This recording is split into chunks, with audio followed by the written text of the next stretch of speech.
నమస్తే, నా పేరు Swapnika Valmiki. Welcome to live report.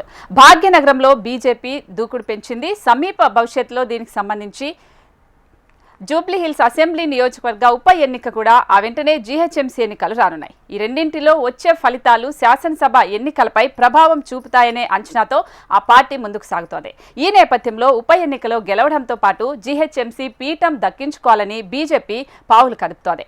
ఇప్పటి నుంచే క్షేత్రస్థాయిలో పనిచేసే అసెంబ్లీ ఎన్నికల్లో అధికారం సాధించడానికి మార్గం సుగమం అవుతుందని గుర్తించిన పార్టీ పెద్దలు స్థానిక నేతలకు ఇప్పటికే దిశానిర్దేశం చేశారు.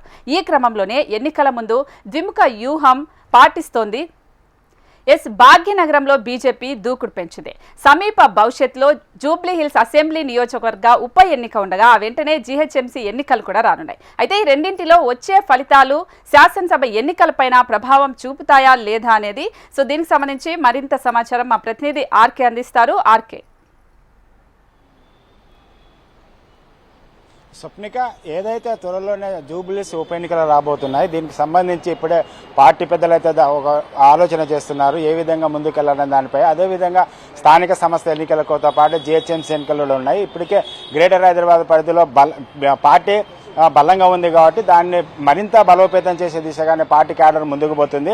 ఏదైతే త్వరలో ఇప్పటికే ఎమ్మెల్యే మాగంటి గోపీనాథ్ మృతి చెందడంతో ఉప ఎన్నిక అనివార్యమైంది. కాబట్టి ఈ ఎన్నికలో విజయం సాధించాలన్నదే ప్రధాన ఎజెండాగా అయితే బీజేపీ ముందుకు ఆలోచన చేస్తుంది. ఎందుకంటే గతంలో మూడు ఎమ్మెల్సీ ఎన్నికలు జరిగితే అందులో రెండు ఎమ్మెల్సీ ఎన్నికల్లో విజయం సాధించి దూకుడు మీద ఉంది. అదే దూకుడు కూడా జూబ్లీహిల్స్ ఎన్నికల్లో విజయం సాధించాలన్నదే ప్రధాన ఏజెండాగా బీజేపీ కనిపిస్తుంది. ఎందుకంటే ఎక్కడ ఎన్నికలు జరిగినా ఏ ఎన్నికలు జరిగినా బీజేపీ రాష్ట్రంలో ప్రత్యామ్నాయం అనేది ప్రజలకు తెలియజేయాలన్నదే బీజేపీ లక్ష్యంగా ముందుకు పోతుంది. కాబట్టి వచ్చే శాసనసభ ఎన్నికల నాటికి పార్టీని బలోపేతం చేయడంతో పాటు పార్టీ వైపు ప్రజలు ఉన్నారనే ప్రజలను తిప్పుకునే విధంగానే పార్టీ ప్రణాళిక సిద్ధం చేస్తుంది. అందుకు అనుగుణంగానే జూబ్లీహిల్స్ ఎన్నికలు గెలవాలని ప్రతిష్టాత్మకంగా జూబ్లీహిల్స్ ఉప ఎన్నికలను బీజేపీ అధిష్టానం తీసుకుంటుంది. రాష్ట్రంలో ఇప్పటికే ఏ విధంగా ముందుకెళ్లాలి, అదే 6 గ్యారెంటీల విషయంలో కానీ కాంగ్రెస్ ఇచ్చిన హామీలు, అదేవిధంగా కాంగ్రెస్ పాలనపై ఇప్పుడు బీజేపీ పార్టీలో ద్విముఖ వ్యూహంతో ముందుకు పోతుందని చెప్పవచ్చు.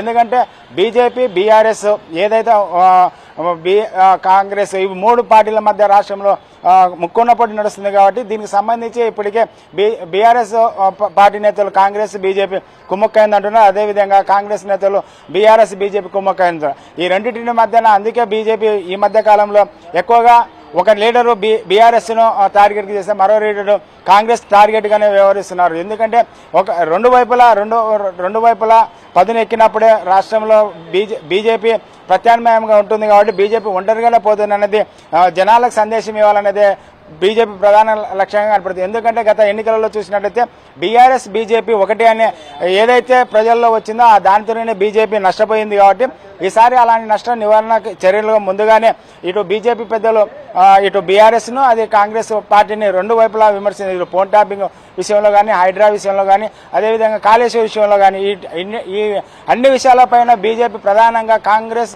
బీఆర్ఎస్ రెండు ఒకటే కుమ్మక్కైనా అన్నదే ప్రధాన ఆరోపణ చేస్తున్నారు. ఎందుకంటే ప్రస్తుతం ఫోన్ ట్యాపింగ్ విషయంలో చూసుకుంటే ఎవరైతే మొదటిగా దుబాక ఎన్నికలు జరిగాయి ఆ ఉప ఎన్నికల్లో దుబాక ఉప ఎన్నికల్లో రఘునందన్ రావు విజయం సాధించారు. ఆ సమయంలోనే రఘునందన్ రావు ఫోన్ ట్యాపింగ్ అయింది. ఆ ట్యాపింగ్ నా ఫోన్ ట్యాపింగ్ ముందు అయింది. దానికి సంబంధించి ఇప్పటి వరకు నన్ను ఎందుకు పిలవలేదు అనేది రఘునందన్ రావు ఈ మధ్య ఇప్పుడే ఇంతకుముందే ఆయన క్వశ్చన్ చేశారు. ఎందుకంటే బాధితులను వదిలేసి కేవలం గాంధీ భవన్ చుట్టూ మాత్రమే వాళ్ళు ప్రదక్షిణ చేస్తున్నారు. పిసిసి అధ్యక్షుడికి సంబంధం ఏముంది, ఆయన ఫోన్ ట్యాపింగ్ అంటున్నారు. అదే మొదట బాధితులు నేను కాబట్టి నన్ను పిలిచి ఎందుకు అడగడం లేదు, దానికి సంబంధించిన వివరాలు నేను ఇస్తానని చెప్పినప్పుడు నన్ను ఎందుకు పిలవడం లేదనేది రఘునందన్ రావు క్వశ్చన్ చేస్తున్నారు. అదేవిధంగా కాళేశ్వరం ప్రాజెక్టు విషయంలో కూడా అందరూ అధికారులపై నెట్టేందుకే అనుకూలంగా వివరిస్తున్నారు.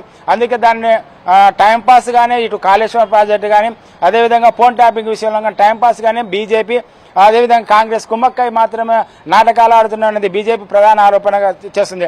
అదేవిధంగా ప్రస్తుతం జూబ్లీహిల్స్ ఉప ఎన్నికలో చూసుకున్నట్లయితే ఈ జూబ్లీహిల్స్ ఉప ఎన్నిక ప్రస్తుతం రాష్ట్ర అధ్యక్షుడు కేంద్ర మంత్రి కిషన్ రెడ్డి సికింద్రాబాద్ నుంచి ఎంపీగా ఉంటున్నారు కాబట్టి ఆయన నియోజకవర్గ పరిధిలోనే ఈ జూబ్లీహిల్స్ ఉంటుంది కాబట్టి ఇటు బీజేపీ పార్టీకి అదేవిధంగా కిషన్ రెడ్డి కూడా ఇది ప్రధానంగా ప్రతిష్టాత్మకంగా మారిందని చెప్పవచ్చు. ఎందుకంటే ఇక్కడ ఇప్పటి వరకు బీజేపీ దాదాపుగా గెలిచిన దాఖలు లేవు. 3 సార్లు పోటీ చేసినా దాదాపుగా ఇప్పటి వరకు కేవలం 25,000 ఓట్లు మాత్రమే మించి ఈ నియోజకవర్గం రాలేదు. ఈ నియోజకవర్గం జూబ్లీహిల్స్ పేరుకు మాత్రం ధనికుల నియోజకవర్గం కనిపించినప్పటికీ ఇక్కడ మాస్ అదేవిధంగా క్లాస్ 2 వర్గాలు ఉంటాయి. అదేవిధంగా ఇటు చీన పరిశ్రమకు చెందిన వాళ్ళు కూడా ఈ నియోజకవర్గ పరిధిలో ఉంటారు కాబట్టి ఇటు అదేవిధంగా ముస్లిం ఓటర్లు ఎక్కువగా ఉంటున్నారు.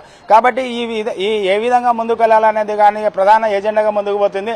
ఈ ఉప ఎన్నికల్లో గెలిచిన తర్వాత అంత్య త్వరలోనే మళ్ళీ జిహెచ్ఎంసీ ఎన్నికలు వస్తున్నాయి. దానికి కూడా ఇప్పటికే సిద్ధమవుతున్నారు. కాబట్టి జూబ్లీహిల్స్ ఎన్నికల్లో ఇప్పటికే పార్టీలో ఎవరెవరు పోటీ చేస్తారనేది చాలా మంది పేర్లు అయితే వినిపిస్తున్నాయి. ప్రధానంగా దీపక్ రెడ్డి అదేవిధంగా మనం చూసుకున్నట్లయితే మరి ఒక పేరు కీర్తిరెడ్డి పేరు కూడా ప్రధానంగా వినిపిస్తుంది. ఎందుకంటే బీజేపీ ఈ మధ్య కాలంలో మహిళలకు ఎక్కువ ప్రాధాన్యత ఇస్తుంది కాబట్టి 33% రిజర్వేషన్ పార్లమెంట్లో ఆమోదం పొందిన తర్వాత ఇటు ఢిల్లీలో మన ముఖ్యమంత్రిని చేసినారు. అదేవిధంగా ఇప్పుడు కూడా ఇక్కడ కూడా జూబ్లీహిల్స్లో లేడీస్కి ఏ విధంగా ఉంటుందని ఆయన ప్రధానంగా చర్చిస్తున్నట్టు తెలుస్తుంది. కాబట్టి వరకు చూసుకున్నట్లయితే జూబ్లీహిల్స్ పరిధిలో కానీ అదేవిధంగా జిహెచ్ఎంసీ పరిధిలో బీజేపీ బలంగా ఉంది కాబట్టి వాటిని వచ్చే ఎన్నికల నాటికి మరింత బలోపేతం చేసుకోవాలనేది లక్ష్యంగానే అదేవిధంగా పార్టీని జూబ్లీహిల్స్ లో ఎన్నికల్లో గెలిపే లక్ష్యంగా అయితే బీజేపీ అడుగులేస్తుందని చెప్పవచ్చు. స్వప్నిక.